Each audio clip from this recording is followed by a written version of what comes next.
¿Has oído alguna vez eso de que nadie sabía lo que estaba pasando realmente dentro de los campos de concentración y por eso nadie hizo nada para parar a Hitler? ¿Y no te has preguntado nunca cómo podía ser eso? ¿Los alemanes eran tontos o qué pasa? Pues resulta que era muy razonable gracias a la existencia de campos de concentración como el de Terezín, en el que internaban solamente a los músicos y les permitían hacer su arte. Yo soy Marina Guerrero, de bardoescueladecanto.com, soy musicóloga, profesora de técnica vocal y divulgadora, y yo te lo cuento.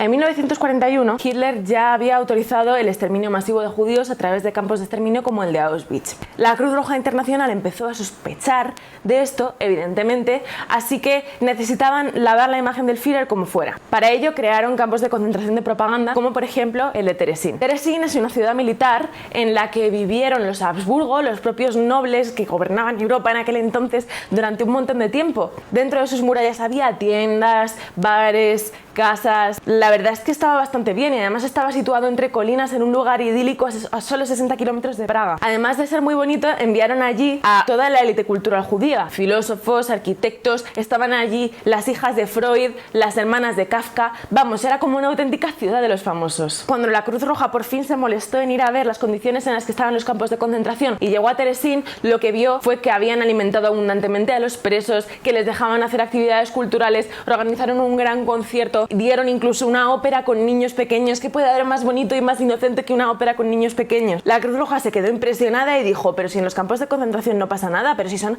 una especie de balnearios a los que mandan a los judíos a que estén todos juntos y contentos. Era como si Hitler en toda su bondad hubiera regalado una ciudad paradisíaca a los judíos como un paso intermedio entre donde están ahora y el pueblo prometido de Dios, Israel. Señores, hay un niño lisiado sentado en un hospital que quiere que ganen este juego. Lo sé porque yo mismo lo lisié para inspirarlos. Ojalá que ganen. El señor Burns dijo que iba a volver.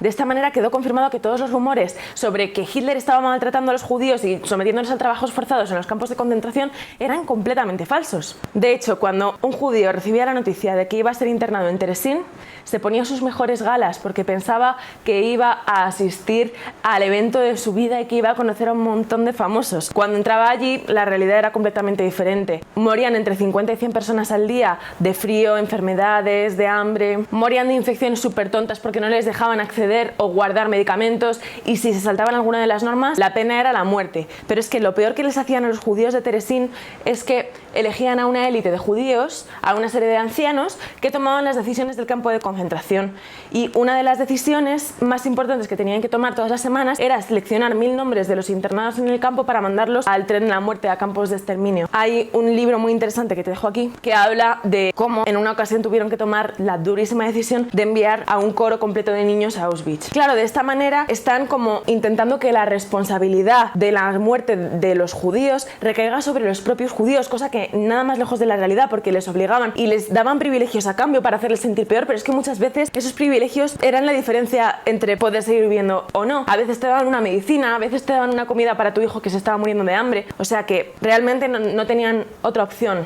Realmente los culpables no eran ellos, sino los nazis, pero hacerlos participar de ese juego psicológico los hacía responsables en cierta medida de su propio exterminio. A pesar de esas terribles condiciones, como te decía, los judíos tenían una sola libertad en este campo de concentración, que era la libertad artística. Podían ejercer su arte como quisieran, podían pintar, podían dar conciertos, había incluso una profesora de canto para formar a los nuevos cantantes del coro infantil. Era un auténtico hervidero de cultura. Pero si te paras a pensarlo, ¿por qué, si estás en esas condiciones como judío, ibas a componer música? Esa música tú tenías que ser consciente de que iba a servir de propaganda para Hitler, porque iba a servir para decir, mira, pero si no están tan mal, pero si hacen música. Creando obras de arte estaban participando de esta especie de pantomima internacional. Claro que sí, pero es que era lo único que les humanizaba. Donde no había comida para el cuerpo, había comida para el alma.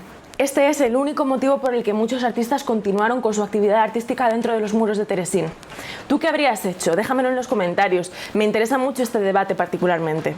En este campo de concentración no solo había ancianos y artistas, que ya hemos comentado, también había niños. Concretamente había 15.000 niños, de los cuales solamente sobrevivieron para contarlo 100. Es muy impactante consultar los testimonios que estos niños nos han dejado, porque conservamos dibujos, poemas e incluso diarios. Todas estas fuentes son testimonios testimonio de que los niños eran perfectamente conscientes de lo que estaban pasando dentro de su mundo de fantasía, sabían que estaban viviendo atrocidades e injusticias y eran perfectamente conscientes de los cambios bruscos que estaba viviendo la sociedad en ese momento. De hecho, concretamente conservamos el diario de Peter Ginz, que es un niño que fue internado en este campo de concentración a la pronta edad de 13 años y que nos cuenta en su diario cosas como, por ejemplo, que de un día para otro los judíos tenían prohibido comprar cualquier alimento que no fuera pan o patatas, que tenían prohibido subirse en determinados vagones de los trenes y de los ferrocarriles y los autobuses. Y por supuesto nos relata con muchísimo detalle cómo hicieron que todo el mundo llevara un brazalete indicando a qué colectivo pertenecía. Los judíos llevaban el brazalete amarillo con la estrella de David y eso hacía que todo el mundo supiera que eran judíos, que les pegaran por la calle, que los abofetearan, y él nos cuenta cómo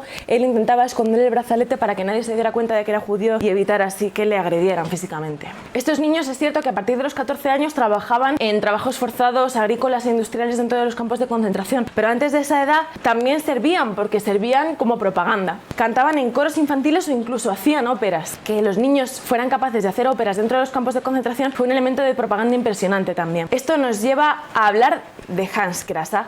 Hans Krasa es un compositor que además era judío y checo y por tanto pues fue internado en Terezín. Todavía no lo sabes, pero te voy a contar cómo tuvo el papel de salvar moralmente a muchísimos de los niños y adultos del campo de concentración. Krasa no solamente era compositor, es que además fue un niño prodigio. A los 11 años ya era pianista y violinista y tocaba en público las obras que había compuesto. Yo no sé si alguna vez habéis visto un niño de 11 años. Yo es que no era consciente de esto hasta que no empecé a darle clase a niños de 11 años. Pero un niño de 11 años es una cosa minúscula, que yo con 11 años apenas sabía lo que era una raíz cuadrada como para ponerme a componer. Bueno, pues Hans Krasa componía sinfonías enteras con solamente 11 años. Con 18 ya había dirigido las orquestas más importantes del mundo. Yo tengo 24 años, a los 18 lo más que había hecho había sido ir al instituto y ya está, y da gracias. Creo que es súper importante que aprendamos a valorar a estos niños prodigio, porque a mí cuando me decían que Mozart era un niño prodigio, que componía óperas, yo decía, bueno, vale, pero es que en verdad te pones a pensarlo y da mucho que pensar que un chaval de 11 años sea capaz de hacer obras musicales él solo, ¿sabes? Krasa pronto se escribió a las vanguardias europeas, aprendió directamente de Zemlinsky, que es un compositor súper importante de las vanguardias, y su otra influencia principal fueron los 6 franceses o les Six. Se convirtió en un dandy excéntrico e hipercreativo. Era toda una celebridad. Claro, Krasa era judío, así que no le gustaba nada a Hitler, pero desde que lo vio. Eso lo sé porque en el 38 estrenó su ópera infantil Brundibar. Con ópera infantil quiere decir no solamente que está dirigida a niños, sino que está completamente interpretada por niños. Enseguida te cuento de qué va y ya juzgas tú.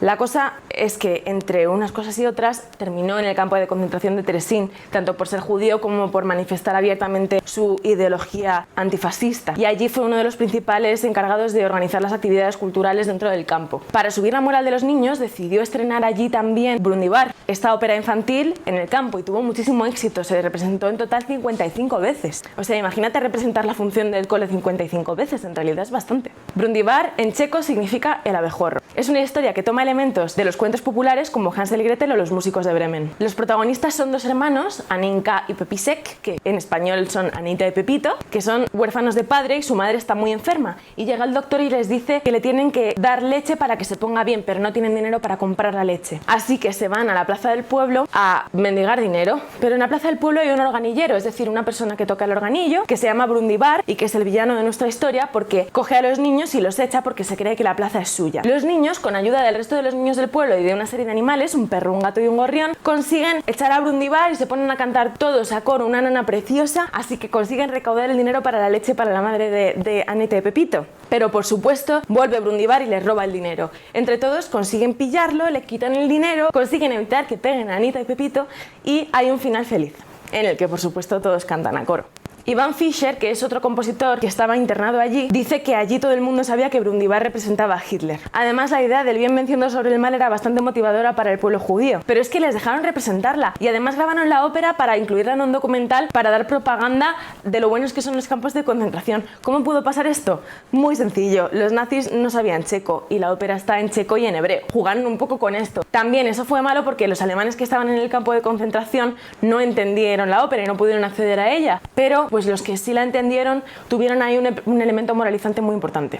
Además, los nazis entendieron que como es una ópera cantada por niños, es una cosa súper inocente y se vio con muy buenos ojos desde las SS.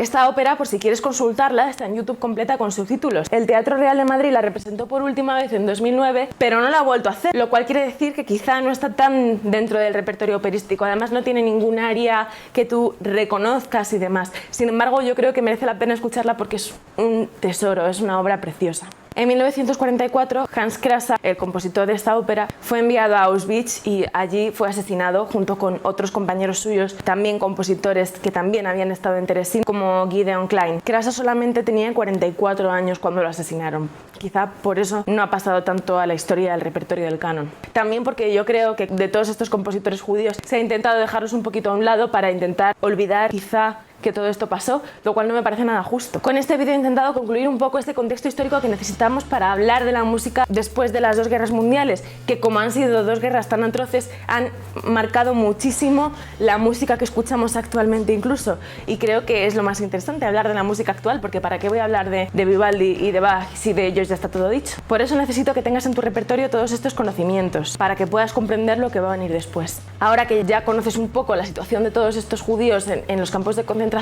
vas a entender muchísimo mejor el papel racial en los musicales de Broadway, que es un papel súper importante, porque en el musical de Broadway, desde los primeros creadores, que son Rodgers y Hammerstein, los creadores del primer musical, Oklahoma 1943, hasta los creadores más actuales, como Stephen Sondheim, tienen ascendencia judía o son judíos, o sea que tienen mucho que ver con este tema. Pero eso ya lo dejamos más para adelante. Si te interesa aprender sobre música y sobre historia de la música, te invito a que te suscribas a este canal porque no paro de subir contenido nuevo. Todas las semanas subo por lo menos un vídeo hablándote de historia de la música. Además, si quieres y te interesa y te gusta cantar, puedes seguirme en mis redes sociales, que son estas de aquí. Allí posteo todos los días también un montón de información y de talleres gratuitos y de contenido sobre cómo aprender a cantar mejor. Muchísimas gracias por tu atención y tu tiempo y nos vemos pronto. ¡Hasta luego!